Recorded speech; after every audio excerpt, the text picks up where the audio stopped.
Hello everybody, my name is Ray. Welcome to the Evangelical Dark Web. Today we'll be going deeper on the issue of Barna and how they have gone off the woke train.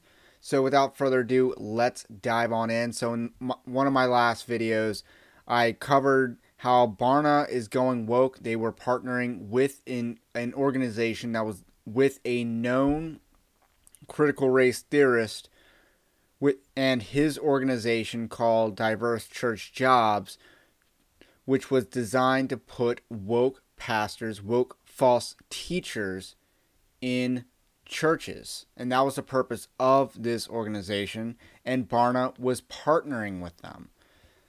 So today I wanted to follow up on that because, there's a lot more to this Barna story than I initially reported, and they just keep handing over more and more evidence to this claim. So right after I published that video, that story, which, unfortunately didn't get the traction that I would have liked, so I'm just going to keep covering it, and then maybe more people will start paying attention because Barna is a big EVA institution. They are relied on by so many churches to provide insight and data on churches, culture, and they're compromised, and that needs to be exposed. It needs to be exposed that this organization, this company, is compromised. So another story that they published was basically what they're trying to say is that multi-ethnic churches are not woke enough. So that's kind of like in Big Eva, there's this giant push that the local church should look like the universal church, that we should have this massive emphasis on trying to have multi-ethnic churches. And that's not necessarily bad, but it's not necessarily biblical either to force that issue. It's basically like busing churches, and that wasn't good policy for public education. That wasn't good policy, and that's certainly not good policy for churches. So what Barna is basically trying to say is that multi-ethnic churches are not woke enough. And you'll see that Barna is boasting a new partnership, this time with Dr. Michael Emerson and the Racial Justice and Unity Center. That just sounds like critical race theory all over it, because there is no quantification of justice. It's just justice. There's no economic justice, there's no racial justice, there's no sex justice, I don't know, there's no religious justice, there's just justice. And Barna has unleashed a new initiative called Beyond Diversity. And Beyond Diversity, what the future of racial justice will require of United States churches. This report will help you understand the latest opportunities and challenges impacting racial justice and the church. And I didn't want to register for their free webinar. Maybe I'll do that in the next video. Comment below if you want me to, and see what that's about. So basically the premise that Barna is getting under is that diversity does not eliminate racism, and I would agree with that. But why are they asserting that? Why are they focusing on this issue the way that they are focusing on this issue? And who is Dr. Michael Emerson? So, who is Dr. Michael Emerson? I found a woke preacher clips, because there's always a woke preacher clips out there, of Dr. Michael Emerson. And the headline is, Dr. Michael Emerson, Christians always falling behind the devil because of whites' individualism. Let's just play a little clip here. And so let's focus on race relations, for example. You talk about this inadequate toolbox of mostly white evangelicalism, but how then can we have these conversations when there is an inadequate toolbox, when we see the world through this particular lens and we just end up trying to solve the problem through this one particular lens? How do we have that conversation? Yeah. So let me just quickly mention, and if they're going to read the book, they'll see this, but there are two other tools that are essentially always seem to go along with this accountable free will individualism, and that's relationalism. So how do you make change? Well, if we're going to come from the individual's perspective, it's one relationship at a time. So it's not uncommon to read Changing the World One Heart at a Time. Right, right. And that's very natural within the understanding of white Christianity, white evangelicalism. I often say, well, we're changing the world one heart at a time. The devil's changing the world in the masses, Wow. right? I think that's why we're always following behind. Yeah. And then the third tool beyond relationalism is what I call anti-structuralism. So, and this really came out when interviewing people, whether we're talking about policies, laws, anything that we might call structures. White evangelicals kept saying those things are facades. They're not how change happens. They're not what causes reality. Yeah. Only thing that matters is the individual and the relationships we're in. So what's important here is that it's not only that those things are fake or facades, but that to practice your faith authentically, you feel as if you must actively resist. So now that we kind of understand the background of the people behind the scenes of this project that Barna is unveiling here, the Beyond Diversity Project, because they want to raise the standards on racial justice, whatever that is, however they mean that. They've never, so far as I know, they've never really defined the end game of what that looks like. So the Racial Justice and Unity Center doesn't really have an end game defined. Beyond Diversity does not have an end game defined. However, they're working with a lot of woke individuals. I think that goes beyond just Michael Emerson.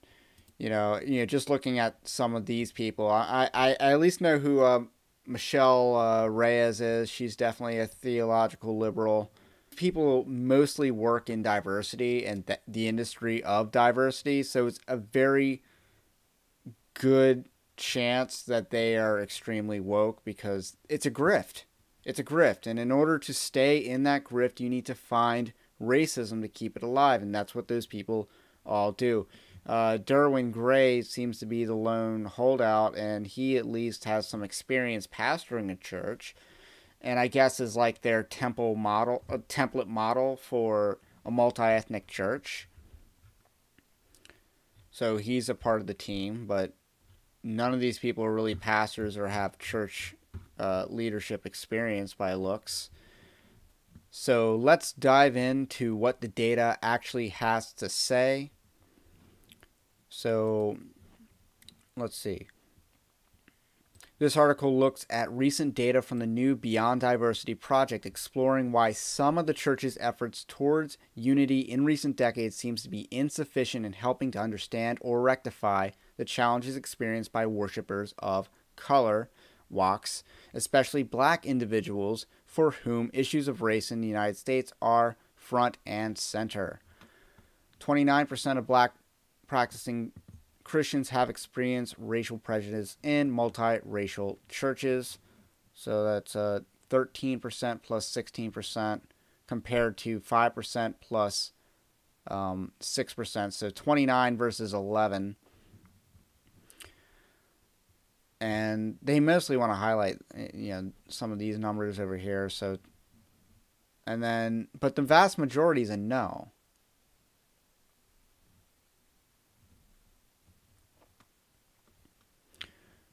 Let's see. I feel pressure to give up part of my racial/ethnic identity in my church. And this is like a 1% strongly agree in black churches to 8% somewhat agree. So we got total of 9, 13, 13, 26%. That's not really a significant, because again, that is still a minority of the participants. And as you see with this survey here, for all these surveys, there's 258 black practicing Christians, and the way that they define that is simply, are you black? Do you say that religion is important in your life? Do you attend church? As in, have you attended church within the last month? So as you can see at the bottom here, how they define a black practicing Christian is extremely loose. It is loose. And it has nothing to do with beliefs. So that's pretty critical to note, that they're, and Barna's usually, or in the past, Barna, before they went woke, was very, somewhat reliable in the fact that they would screen out non-Christians. Then they were better at that than secular companies like Gallup or Pew. And Pew doesn't screen, Gallup doesn't screen, but Barna did, and that's why a lot of churches used their data. But now the way that they're screening out practicing Christians is so loose. It has nothing to do with actual beliefs. So how much can we trust this data? So we see black practicing Christians on church leadership positions, 17 to 16%. Again, compared to 5 to 11%. And this is about the difficulty of moving into leadership positions. And it's interesting how the how this data kind of flips. But again, this has nothing to do with like the size of the church or anything about it. And they kind of note that here. And the data on black churches is most stark for Asian and Hispanic Christians. The experience of prejudice in church aren't so related to a congregation's racial or ethnic makeup. This may be because Asian and Hispanics are more likely than black Americans to attend a language-based specific enclave within a multiracial church where they can freely express their cultural identity. And, there's nothing wrong with churches that are monoracial. There's nothing wrong with churches that have a language focus. There's nothing wrong with this. And for years, evangelicals, or white evangelicals only, have been inundated with the idea that multiracial churches are wrong, or monoracial churches are wrong if you're white, and that you need to have more black people in your church. That has been the message from Big Eva to white churches. And here they're saying that maybe black people can have a black-only church. They need black-only spaces. And that's pretty much what this study, what Barna is trying to say here. And here's the idea that black practicing Christians feel pressure to assimilate in multiracial congregations. So this has to do with the leadership of that church. There's really not much here other than the fact that Barna is trying to convey a narrative. They're trying to convey a narrative that black people should only attend black churches. That's kind of what they're saying a little bit. Or that's the data, that's the story they're trying to tell. Or the alternative to we need black only spaces, which you're starting to see, like when we talk about how white supremacists believe in segregation, but also woke people believe in segregation. It's about things like this, that they support segregation in this type of light. The alternative is that they believe that multi-ethnic churches need to become more woke. And Barna has already partnered with organizations like Diverse Church Jobs which is designed to put woke pastors in churches. That is their goal in life. And that they're already partnering with them. They've already created this Beyond Diversity initiative, whatever it is. And they're just feeding these grifters, these race hustlers. They're feeding them. As a result, the existing norms, traditions, preferences, and structures of the church have not significantly changed, except people of color are invited to join. This invitation often comes with the expectation, explicit or implicit, that people of POCs also assimilate or fit in by embracing songs, styles, messages, structures, and communities which may be very different from their own racial and ethnic culture or previous church tradition. And again, this is assumed to be a negative.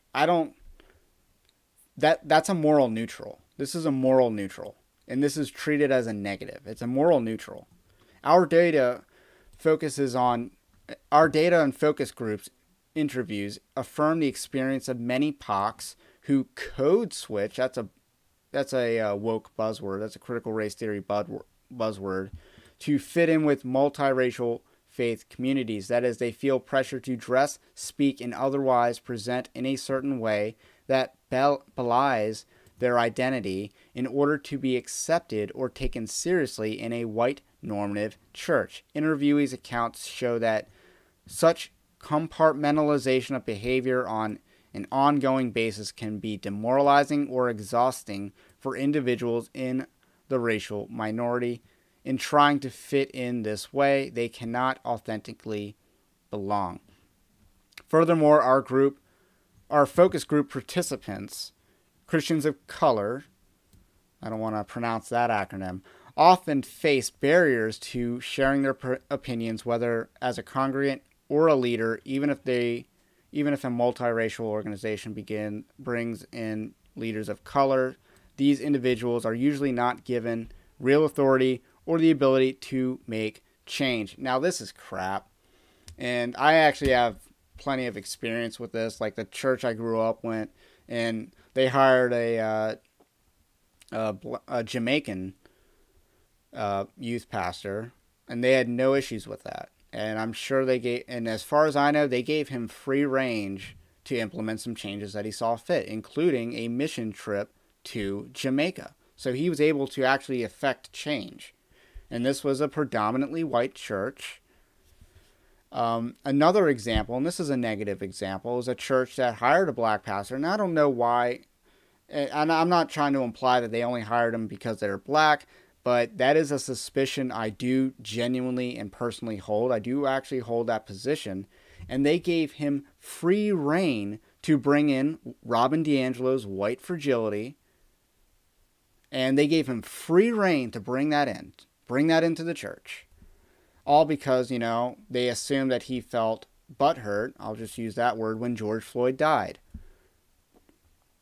And that's just, this claim is crap. It's not supported by my anecdotal data, and this is a focus group, and there's a lot of debate on the effectiveness of focus groups. I mean, look at Frank Luntz, who built his entire career on focus groups and is extremely out of touch with everyday Americans.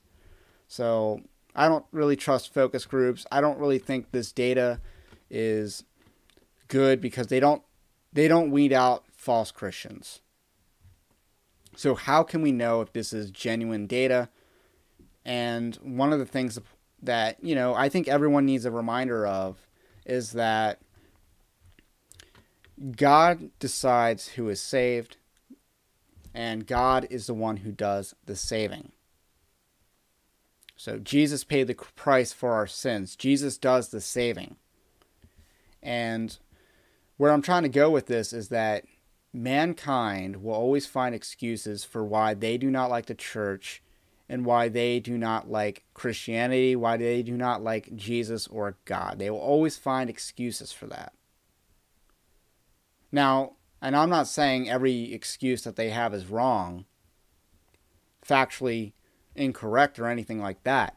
What I'm trying to say is that the motivation for excuses people give, like I felt racial prejudice in a church, that could be an excuse to say I don't want to accept Jesus as my savior. Like that could be a front to defend someone's personal idolatry. And I think you may know what I'm talking about when I say that as well. The idea that a lot of people who hate the church are really trying to come up with a front for why they hate Christianity. And that's what I'm trying to say. And I'm not saying that all this data is pointing, all these participants who felt racial prejudice are trying to come up with a front for why they don't like Christianity. But I am saying that we can't ignore that as a possibility. I am saying that we are taking people at their word for it in a country where majority of hate crimes are faked. We're taking this serious. We're taking this idea of racial prejudice seriously in a country where Jussie Smollett had to hire 2 Nigerians to commit a hate crime on him. and, you know, where Bubba Wallace has to fake a noose in his garage. And the thing is, our country takes those allegations so seriously that the Chicago Police Department executed a search warrant. Like, they violated the Fourth Amendment to ascertain the truth of this situation. Like, they didn't have evidence that a crime took place, but they got a search warrant. Like, that's a Fourth Amendment issue there. And then we also saw that the FBI just deployed all of their agents to investigate a non-crime in South Carolina. So it's not like the country doesn't take racial prejudice seriously. It's not like the country doesn't take discrimination seriously or hate crimes seriously. But this idea that people don't make up hate crimes, people don't make up racial prejudice is incorrect. I don't think this is something we can take people's word at. We need to rely on data. And I know Dr. Michael Emerson says relying on data and rationality is completely white culture, and I don't care. So this is just another installment of coverage on how Barna is going woke. Let me know what you think about what I said and about what Barna's data says. Share your experience on these type of things that have happened in your life. So my name's Ray. This is the Evangelical Dark Web. If you like this kind of content, do subscribe, and I will catch you on the next one.